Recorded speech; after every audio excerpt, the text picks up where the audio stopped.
Hey guys, Toolman Tim here. This is my fifth and final recording for this road trip, at least I think it is, of, how do you want to call it, items or historical artifacts from the modern history, or sorry, the history of modern preparedness. Today I got another good one for you. A couple episodes ago, I did an excerpt from Kurt Saxon's The Survivor newsletter, the compendium edition. This is another find I found at that same bookstore. This one here is called Liquors and Soda Fountain Drinks Like Granddad Used to Make. Again, if there's anything in here that you guys would like to, maybe someday these will get scanned. Maybe somebody has them scanned out there. But either way, this is really cool. So what this is, unlike the other books where it was, say 10 or 20, whatever it was, volumes or editions of the newsletter compiled, this is articles and excerpts, all to do with things, anything to do with drinks, whether they're alcoholic or non-alcoholic. I have another version, another type like that. This one is Kurt Saxon Survival Food Plus. So, of course, this one is all to do with foods. So we'll deal with that another day. So let's start with this. I'm going to read you the introduction, then I'm going to read you a small little excerpt on how to brew the proper coffee. Should go without saying, but I'd like to see what somebody from the 60s and 70s thought. And I also get a kick out of this when they say, like Granddad used to make. Because Kurt Saxon, God rest his soul, he's gone now. He would be as old as my grandfather. So he would be the granddad's age. And, now my dad is like Granddad used to make to my girls. So it's all relative, but it's neat that they look back to the past with such a nostalgia like we do as well. So let's get into this one and check it out. There are many, make sure I got the right page there for you guys. There are many books on homemade booze on the market, and I suggest you get one if you've never made any before. Once you learn the basic principles, you can branch out to the more exotic recipes in this book. The recipes here aren't really difficult, but they are mostly for larger batches than you may want to tackle at the beginning. Also, the terminology herein is pretty old-fashioned, and you may be hard to understand it if you aren't familiar with trade. Granddad's Wonderful Book of Chemistry has a dictionary covering just about every term used herein, as well as descriptions of the process for working with all the materials you will be using. After some practice, you should be able to duplicate any liquor made in the last century, and most which we have today. If you're a connoisseur, you might consider duplicating old wine labels and making booze any wine taster would say was the real poop. Even if you admitted yours was new wine made the old way, you could probably make a mint duplicating a line of 19th century booze. The biggest breakthrough in home booze making is C.W. Ireland's distiller. When you've mastered winemaking, you'll want to go on to the harder stuff. With the Super Still, you can run out all the pop skull you want and your friends will ever need. Using the still for alcohol is illegal, but I can't see anyone getting caught at it unless he advertised. CW's distiller was made for water purification, and everyone should have one. I'm quite happy to use mine just to avoid the fluoride in the city water. It puts out up to 6 gallons of distilled water every 24 hours and should give you 8 or more gallons of alcohol in the same period, since alcohol distills much faster. Just to test CW's distiller, I ran out and bought a gallon of Red Mountain Burgundy for $2.99. It is the filthiest of the cheap wines, and had I not been only testing, I would have used pink Chablis. I poured it into the pot and turned the heater to high. When alcohol started coming over, I put it in between high and medium. In using this still, too much heat will cause the liquid to boil beyond the coil's capacity to distill it. This will cause a vapor to come out of the tube. You must turn it down then, because this means the liquid is escaping and you will not only waste liquid but get less out of the still, since the vapor is going elsewhere. In the beginning, the alcohol flows out without a break. At this point, it is from 150 to 200 proof alcohol. After a while, it will begin to trickle. Now it is from 100 to 150 proof. At this point, I called in a neighbor wise in such matters. He tasted a shot glass of trickle and pronounced it smooth, but with a tantalizing bite, and said it was about 140 proof. After a while longer, it began to drip. This was from 100 proof on down to where the alcohol content in the dregs was negligible. Then there was little activity until the water began coming over in large drips, in globs. I then took the alcohol away and let all the water come over so I could measure all the liquid. I wanted to see if there was much loss of alcohol in water due to the fact that the well-fitted lid had no gasket. I distilled my gallon at between medium and high. If you do it, you should set it at medium or even lower, since water comes out over at a medium. That means it's over 212 degrees Fahrenheit, at which point water boils. Since alcohol boils at only 173.5 degrees Fahrenheit, any increase in temperature over that would be a waste of energy and would also liberate water vapors to distill as part of the alcohol. When all the water was out, I measured both water and alcohol and found that there was less than 2 cups short. In the bottom of the pot, there was over a 1/4 inch of gummy sludge. This made about 2 cups, proving that there were no appreciable loss of vapor, alcohol, or water. Wow. It was messy cleaning out the pot, but necessary since I needed to let it go all the way for measuring and since I wanted to see the amount of cruddy sludge left behind. If you do it, be sure to stop the still when the alcohol stops and then empty the pot's sludgy contents down the drain. Cheap wine, and of course, any homemade wine or whiskey, will have fusel oils, which taste bitter. It can even be harmful in large quantities. Dick's 1872 process for removing fusel oils from alcohol follows. To free alcohol from fusel oil, this may be effected by digesting the alcohol with charcoal. The alcohol is filtered through alternate layers of sand, wood charcoal, boiled wheat, and broken oyster shells. This removes all other impurities as well. Fusel oil can be extracted from small quantities of alcohol by adding a few drops of olive oil to the spirit, agitating thoroughly in a bottle, and after settling, decanting. The olive oil dissolves and retains the fusel oil. For the real poop on alcohol, for its own sake, get Granddad's wonderful book of chemistry. Alcoholometry starts on page 129, and anything else you want to know about it starts at 134. From my bottle of Red Mountain Burgundy, I got almost a quart of about 100 proof alcohol for $2.99. A fifth of 100 proof alcohol costs $6.10, plus tax. This cheap wine has 12% pure alcohol. That means it has 24%, or almost a quart, of 100 proof alcohol after distillation. If you cut the 100 proof goodie with orange juice or something, you can get just as merry on half or less, since stronger stuff does it better than wine. This in itself would cut your liquor bill by half or more. By the time you'd bought 60 gallons of cheap wine, you'd have paid for the still and savings alone. I wouldn't worry about fusel oil in commercial wines or even in the homemade stuff. But if you are into making your own whiskey from mash, you ought to consider filtering it.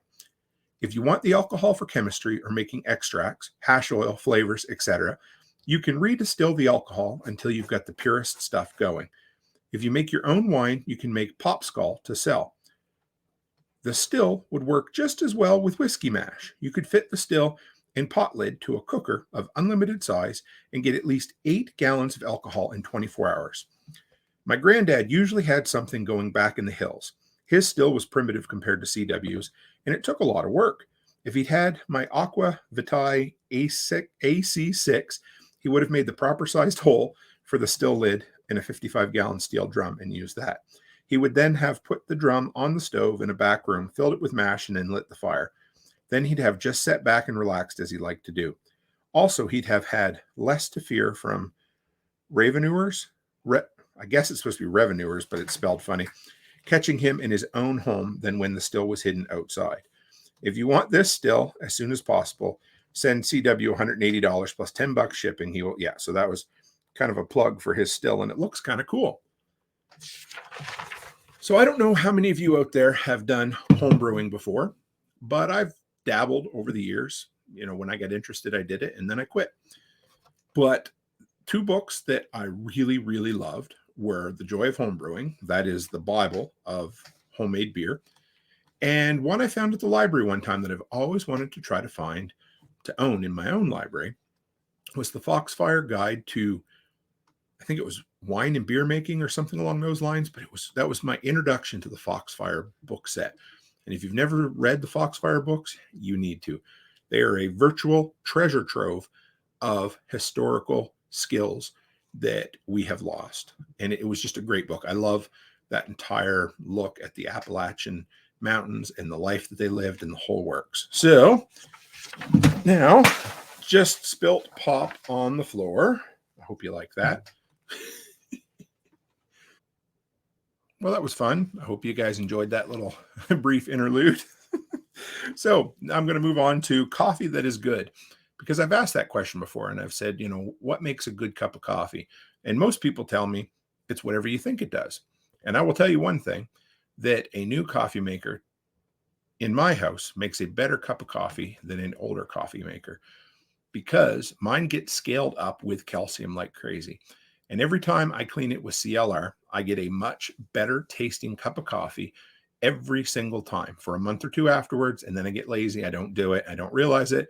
Then I clean it and it tastes much better. So I thought, hey, why not look at what Kurt Saxon said makes a good cup of coffee?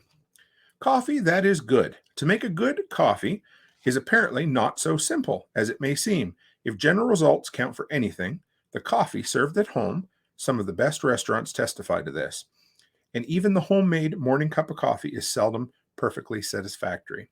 A writer in the London Lancet deplores the fact that a good cup of coffee is so seldom found, and declares that there should be no difficulty in making it, and recommends that the simplest way is the best. I'm going to interject here, but quite often you have a cup of coffee from a diner, that sort of thing. It's been sitting around all day. It's burnt. It's acidic. Just doesn't have that good coffee flavor. There is no better stimulant in the morning than a delicious cup of coffee. And there is no better way of preparing it than according to the following recipe. Do not buy the coffee already ground, for it loses its fine flavor more rapidly when it is in the ground form than the whole. Have a small coffee mill and grind it yourself. Step 1. A mixture of 2 or more kinds of coffee will give the most satisfactory results. 2/3 Java with 1/3 mocha will make a rich, smooth coffee. Now for the recipe. Put 1 cupful of roasted coffee into a small frying pan and stir it over the fire until hot, being careful not to burn it. Interesting. Grind the coffee rather coarse and put it into a common coffee pot. Okay, there we are. You ready for the next part? Beat 1 egg well and add 3 tablespoons of cold water to it. Stir this mixture into the coffee. What? Pour 1 quart of boiling water on the coffee and place the pot on the fire. Stir the coffee until it boils, being careful not to let it boil over. Then place on the back of the stove where it will just bubble for 10 minutes. Pour a little of the coffee into a cup and return it to the pot. Do this several times. This is to free the nozzle of the particles of coffee and egg which may have lodged there. Place the coffee pot where it will be kept warm but not get so hot that it continues to bubble. After it has stood for 5 minutes, strain it into a hot coffee pot and send to the table at once. That's it. Anybody out there ever heard of coffee with egg in it? I've had, bulletproof coffee with butter in it on keto and that sort of thing, but never have I had anything with egg in it. Woo, boy. Anyway, that's interesting. You know what, guys? This was a little shorter episode than I planned. Let me pause you for a minute. I will find one more reading for you and I'll be right back. Okay, I got 2 more little sections here in the realm of bartending, actually. Well, one's bartending and one's hunting. This first one is called A Recipe for a Hunting Flask. I thought this sounded kind of interesting and it's kind of neat. As to the best compound for a hunting flask, and for those who are wondering what does he mean, well, you're going to be out in the woods all day tracking deer or sitting in a blind waiting for a deer. It would sure be nice to have something that you might find on the neck of a St. Bernard dog in the French Alps or something like that, right? Swiss Alps, I guess it is. So what does he say? As to the best compound for a hunting flask, it will seldom be true that any 2 men perfectly agree. Yet as a rule, the man who carries the largest and is most liberal with it with his friends will be generally esteemed the best concoctor. Some there are who prefer to all others a flask of gin, into which a dozen cloves have been inserted, while others, younger in age and more fantastic in taste, swear by equal parts of gin and noyau, or sherry and maraschino. For our own part, we must admit a strong predilection for a pull at a flask containing a well-made cold punch or a dry curacao. Then again, if we take the opinion of our huntsman, who, of course, is a spicy fellow and ought to be in such matters, he recommends a piece of dry ginger, always kept in the waistcoat pocket, and does not care a fig for anything else.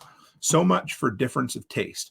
But as we have promised a recipe, the one we venture to insert is specifically dedicated to the lovers of The Crathor, it was a favorite of no less a man than Robert Burns, and one we believe not generally known. We therefore hope it will find favor with our readers as a wind-up to our brewings. Recipe. To a quart of whiskey, add the rinds of 2 lemons, an ounce of bruised ginger, and a pound of ripe white currants stripped from their stalks. Put these ingredients in a covered vessel and let them stand for a few days. Then strain carefully and add 1 pound of powdered loaf sugar. This may be bottled 2 days after the sugar has been added. Wow, that is an interesting recipe. That is a lot of sugar as well.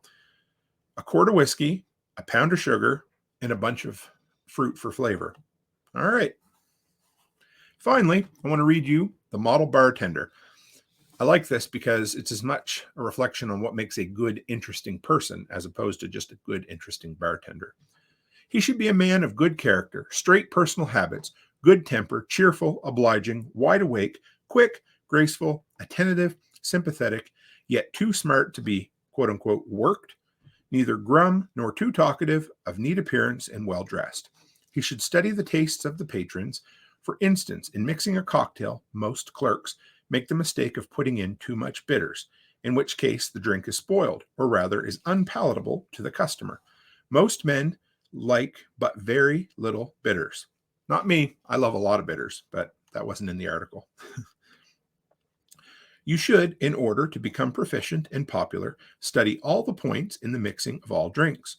There can be too much syrup or sugar, lemon juice, or other ingredient used in the same way as too much bitters in a cocktail.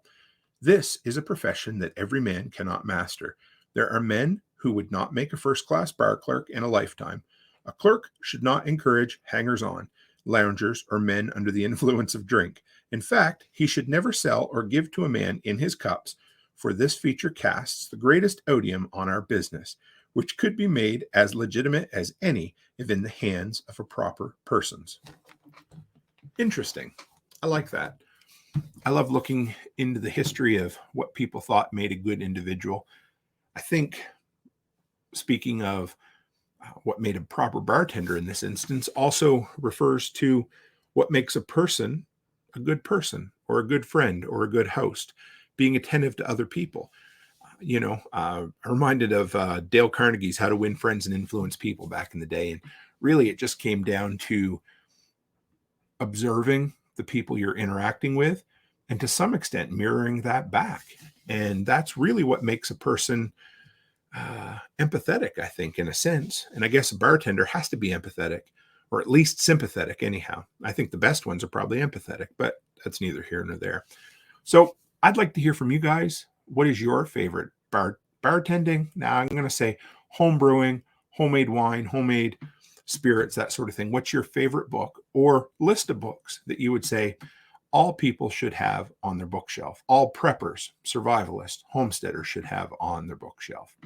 So with that, guys, I hope you appreciated this look into the history of modern preparedness and some of my favorite heirlooms from that time. I'm going to continue to collect. If you guys happen to come across anything that you think I might be interested in, I will gladly pay for them and pay for the shipping.